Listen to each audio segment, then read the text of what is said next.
રાજકોટમાં સંબંધોને શર્મસાર કરતી ઘટનાની કે જ્યાં સગા કાકાએ જ સગીરાને હવસનો શિકાર બનાવી છે। જી હા, રાજકોટમાં સંબંધોને શર્મસાર કરતી ઘટના સામે આવી કે જ્યાં સગા કાકાએ જ 14 વર્ષની સગીરા પર અવારનવાર દુષ્કર્મ આચરી ગર્ભવતી બનાવી દેતા ખળભળાટ મચ્યો।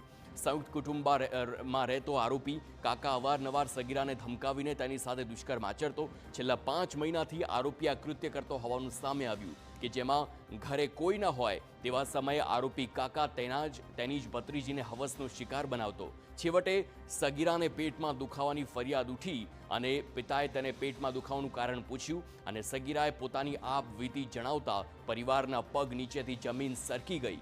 સગીરા પાસેથી ગર્ભ નિરોધક દવાઓ પણ મળી આવી। આ દવાઓ આરોપી કાકાએ સગીરાને આપી હોવાનો ખુલાસો થયો। છેવટે સગીરાના પિતાએ નરાધમ બનેલા પોતાના જ ભાઈ વિરુદ્ધ પોલીસ ફરિયાદ નોંધાવી। પોલીસની પૂછપરછમાં જાણવા મળ્યું કે આરોપીની પત્ની છેલ્લા 8 મહિનાથી રિસાઈને પોતાના પિયર જતી રહી હતી અને છેલ્લા 5 મહિનાથી આરોપી સગીરા પર દુષ્કર્મ આચરતો હતો। ત્યારે હાલ સમગ્ર મામલે પોલીસે આરોપી કાકાની ધરપકડ કરી વધુ કાર્યવાહી હાથ ધરી છે।